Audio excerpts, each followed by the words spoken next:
us a little bit about, before we actually get started with your book, tell us about the MND, just kind of a brief, who are they and why did you choose MND to raise money for them?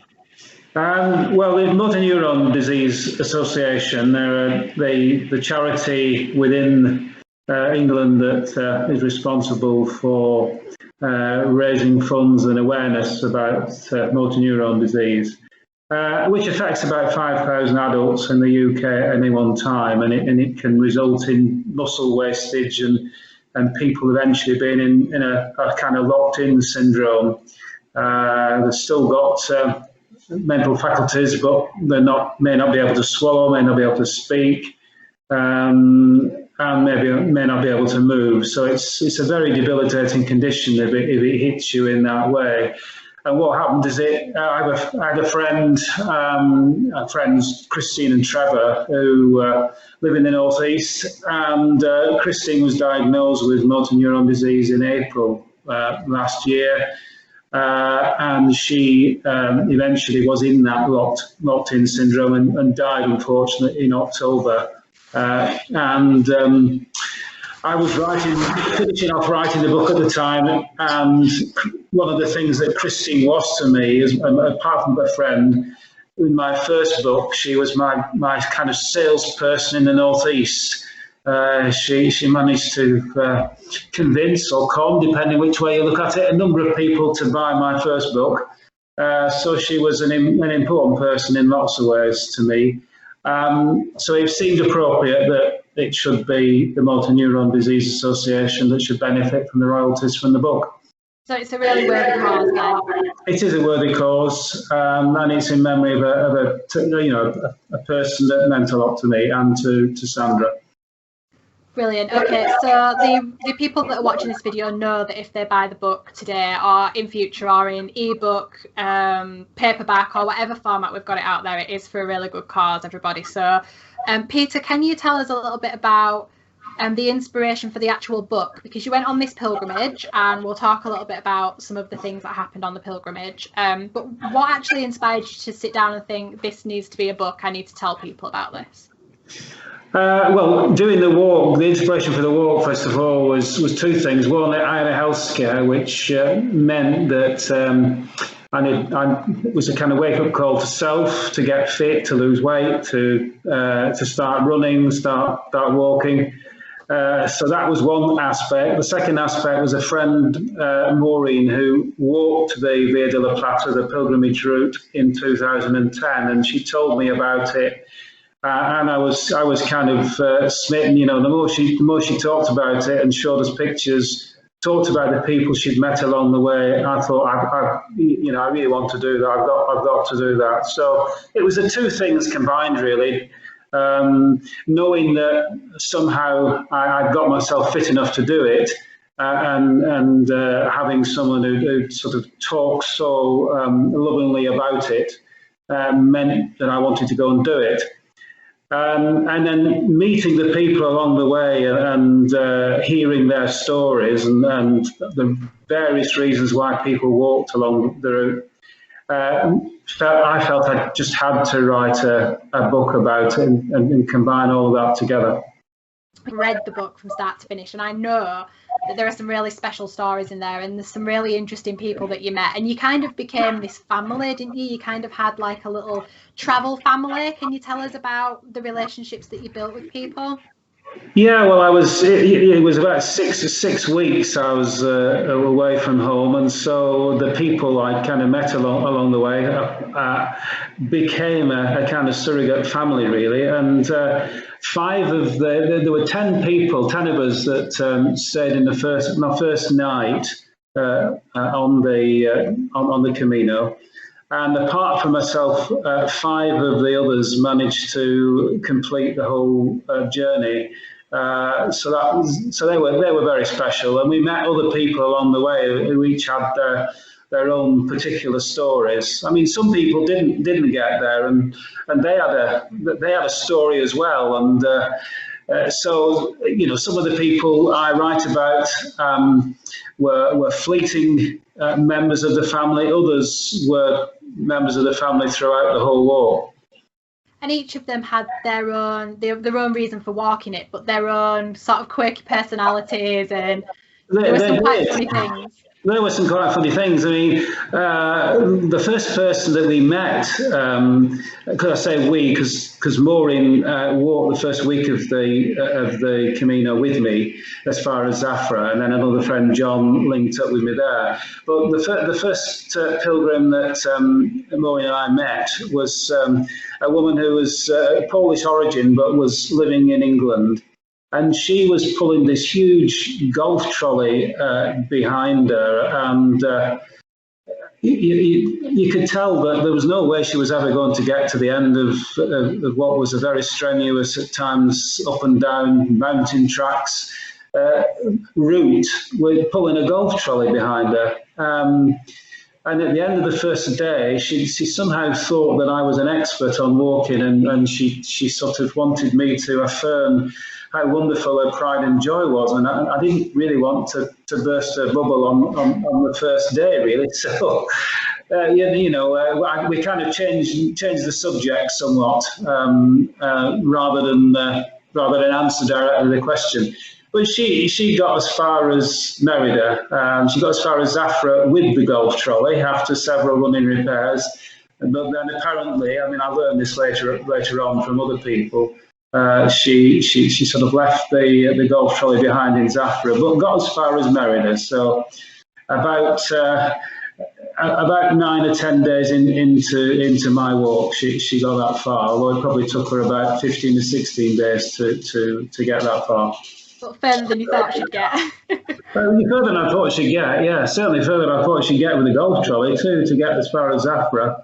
Yeah, so that was impressive. But yes, a quirky. And then Iniesta, I didn't know she was called Iniesta at the time. Was another one that we met on that first day, and she got all the way, and our paths met at different times. I did manage to meet up with her in Santiago at the end of our respective walks. I mean, she got there a day after me, but we still managed to see each other, and it was good to know that she got there. Now she had a Basque father and a Belgian mother, and she was walking the Camino because the parents split up when she was about 2. Mother went back home with her, and she'd never sought to find her mother whilst he was alive, and he died 2 years before, and so her walking the Camino was this kind of homage to, or penance in a sense, of not having found her father whilst he was still alive. So that was her reason for walking the Camino. It makes me wonder if some of these people that you travelled with have also kept journals and blogs and written books of their own about their journeys. But how hard was it to keep a journal on this pilgrimage, because you were staying in different places every night, and you must have been tired for a start, and I know that when I've had a rough day I don't want to sit down and write. So how did you find keeping a journal? Well, it's the kind of discipline I'd used on a previous sort of walk. So having it's the old-fashioned way of pen and paper, although I did make some notes on my mobile phone as well. And sometimes during the day there'd be a time when we'd stop maybe for lunch, and I'd jot a few things down. And at the end of the day, I sort of got myself into the discipline of at least capturing some thoughts. And I took pictures as well, so not just reading back on the notes, but revisiting pictures brought back memories and stories, and the inspiration to add material when I was actually writing the book later on. Yeah, so you can take a snapshot if you don't have time to write about it, and then think about the place that you were and what you were feeling when you saw that picture. Exactly, yeah. Yeah, well, that seems like a really good way to do it. So if we've got people watching this that are writers or even just travel, I know travel's hard at the minute with COVID, and it's kind of thrown a spanner in the works for pretty much everything, including, unfortunately, the release of the book, because it was sort of around the time when it was just kicking off, I remember. What would you advise as a writer for somebody that's wanting to write a travel memoir? What sort of advice would you give them as just a starting point to get them moving? Well, clearly have the discipline to actually take notes. Research a little bit when you're writing it up about where you've been, what are the significant historical facts that relate to the places you've been through. That's always good. Again, it's useful to make notes from other people. I mean, I didn't know when I started off I was going to end up writing a book. So if you know you're going to write a book, then say to the people that you're meeting, are you happy for me to include your story within the book? I've had to change the names of most people in the book because I haven't had the opportunity of contacting them subsequently because we didn't share names and addresses and things like that. So if you know you're going to write a book to start with, then it's good to actually talk to people and say, are you okay about me including you in my story, in my book? Yeah, and I suppose if you've taken pictures of these people as well, that's the sort of thing that you're going to need permission to use. And I suppose you don't really think about it. You just take in the surroundings and the experience. And then when you do get home and think, wow, this would make a really wonderful story, then you're kind of stumped. So I think that's a really good piece of advice for somebody that's just starting to get permission. Yeah. I mean, the only people apart from myself that feature in the book are Maureen and John, who walk with me, and both are happy that their pictures appear in the book. So, and they're happy for their stories to be told as well. So. Yeah, so you at least got permission from them and then changed the names of the people. Indeed, yeah. Okay. Well, let's just break off for a second just to talk about where people can get the book. So obviously they can get it from places like Waterstones and Barnes and Noble and all of the online websites. But today we're specifically pushing a virtual signing. So we're pushing physical copies ordered straight through you, Peter. So can you tell us how people can get the book and how much you're charging for the book and that sort of thing, so that if anybody's interested, they can go to the website as we're talking? Yes, well, my website is peterkwordspace.co.uk, and on that website it tells you how you can get copies of the book. You can get copies of the book from myself. It's got my email details. You email me and I will make arrangements, contact you to find an address so I can post the book to you. And it's £14.50 I'm charging plus any postage costs. And the thing about that £14.50 is it provides £5 to the Motor Neuron Disease Association. And that's that way is the biggest contribution is buying a book through me in that way, is the biggest contribution to MNDA. And I'm happy to sign the books, put any information, any bequests, any words you would like in them. And I'm also happy to send a free bookmark to go with it. So there you go. That's great. So £14.50 plus postage and packing, and people can get in touch with you through peterkwordspace.co.uk, or if you're listening to this, you can contact me direct through my channel or erachelhardcastle.com, CuriousCatBooks.co.uk. Get in touch with us in any way you want to. If you're watching this on YouTube, I will pop a link to everything in the description box below, including the prices and what you'll get with the order, what Peter's just said in the description. So just go and check that out if you're interested. So let's go back to your actual pilgrimage then, Peter. Was there anything that happened during the pilgrimage where you kind of thought, nope, I can't do this, I need to quit, I've had enough, I want to go home? Because I know for me, I mean, I'm quite an indoor person, I'm not going to lie. So, like, long walks and stuff for me, I get 10 minutes in and I think, nope, I want to go home again. I want to sit and read my book. So, for you, was there any point where you considered giving up and then pushed on? There was indeed. There was a point 16 days into the walk, and for 2 or 3 days, both of us, and when I say both of us, John and I, at that point, I'd been struggling with blisters and sore feet, and we got to a point where we'd a hotel booked in Salamanca in about three days' time, but there was no way we were going to be able to continue to walk and get to Salamanca. And what we decided to do, I mean, well, we looked up and got a bus from where we were at a place called Aldenuevo del Camino at the time, and we got a bus to Salamanca and spent 3 days there, kind of recovering, kind of tending our feet, and toying with whether or not we were going to continue or not continue.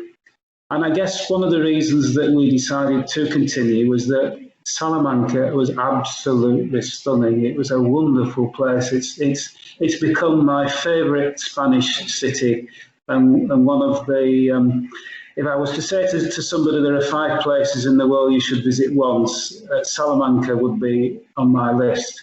So it was Salamanca the city, and its welcome, and the people there that kind of helped both of us to feel, yeah, we're going to go back. And so kind of 4 days later, we backtracked, got a bus back to Aldenuevo del Camino, and carried on walking. And the lesson to us both was to, you know, we stopped every couple of hours at the least, tended our feet, gave our feet a rest from the boots that we were walking in. And we also we booked a couple of places where we had rest days.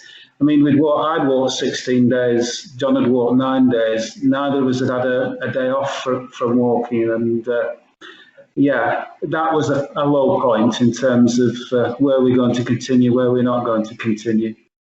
So I suppose it wasn't much of a holiday then, because some people might be watching this thinking it's a travel memoir. So you've gone abroad to do this, you've gone on a holiday, but actually, when you look at it, you might have got a lot of things out of this. It benefited you in a lot of ways, but it wasn't really a holiday. It wasn't like sitting by a beach and with your feet up, was it?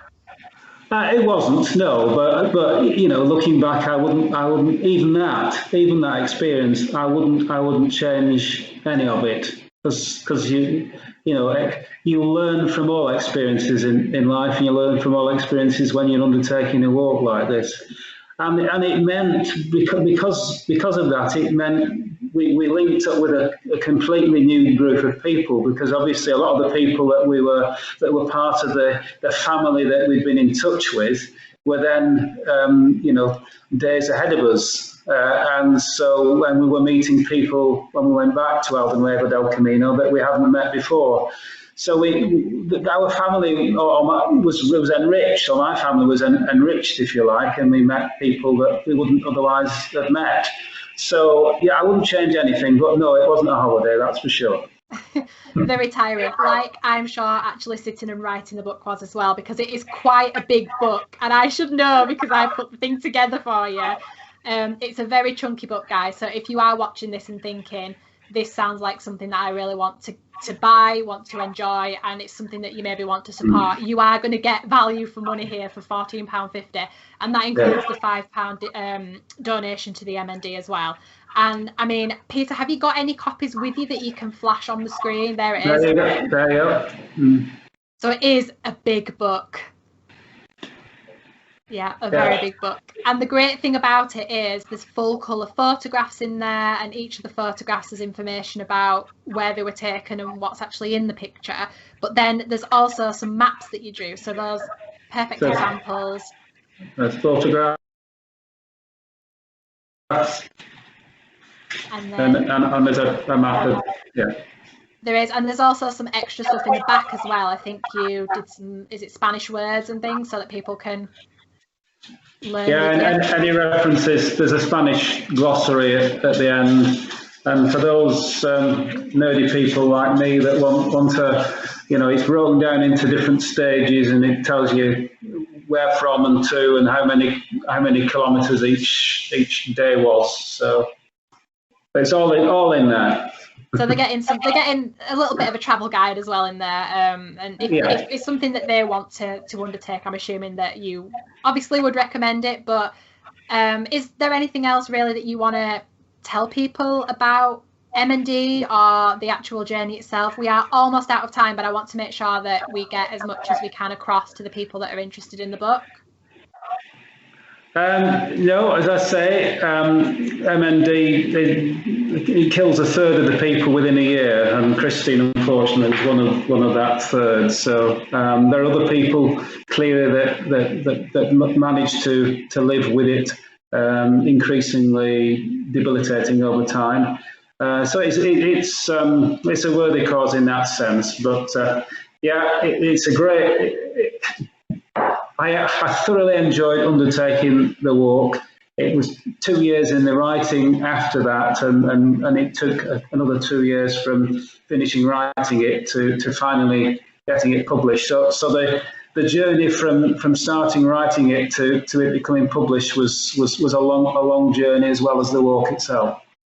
Yeah, but I think considering how much you're raising for MND, who, by the way, we need to give a shout out to, because their staff have been extremely supportive of this, and they've done lots of sharing. Supportive, yeah, really supportive. And they've also sent us some information about MND and some stickers and things. So when you do order a copy of the book, no doubt if you want to learn a little bit more about MND, we could probably include some of that information. Yeah, I usually stick a little leaflet that they sent to me with the postage with the book. So if people want to know more, it's there. Yeah, so you get to learn all about, you know, the cause that you're supporting as well, guys. So it's £14.50 plus postage and packing, and that includes a £5 donation to MND. Motor neuron disease, who Peter is supporting through the sales of his book, Show Me the Way to Santiago, which we've just been discussing. So if you want to buy a copy of this book and support Peter, of course, you can go to Amazon, you can go to all your favourite bookstores, ask them for a copy. They will get you one if they don't have it in stock. All of the top bookstores, including Waterstones and Barnes & Noble. But we're encouraging you to go direct to Peter at peterkwordspace.co.uk, which is the website on the screen at the moment, and request one direct through Peter, because the MND will actually get more of a donation this way. Peter will receive more royalties through direct sales, and therefore he can give more to the charity, because that's the purpose of this book. Peter, is there anything else you want to let people know about? Maybe your social media links, where they can find you, because they might have questions as well as want to get their hands on a copy of the book. Well, the social media links are on the website, but yes, there is a Twitter link and there's a Facebook link there as well. So that's the best place to find out that information.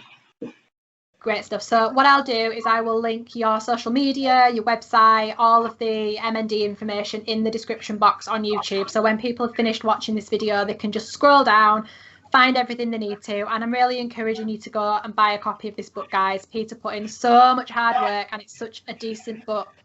It's especially for the money, it's a very big book, so it'll be plenty of enjoyment during lockdown and COVID as well for you, so it'll keep you busy. Thank you to everybody that's watched this video and for your support. If you've donated to MND before, or if you donate regularly, or if this is the first time you've even heard of them, we really appreciate your support, and obviously we appreciate you supporting Peter as a writer as well. Thank you. So that's it for today's video. We'll be back next week with something else writing related on my channel. Stay tuned, obviously, and subscribe for more. And thank you so much for watching. We will catch you again later.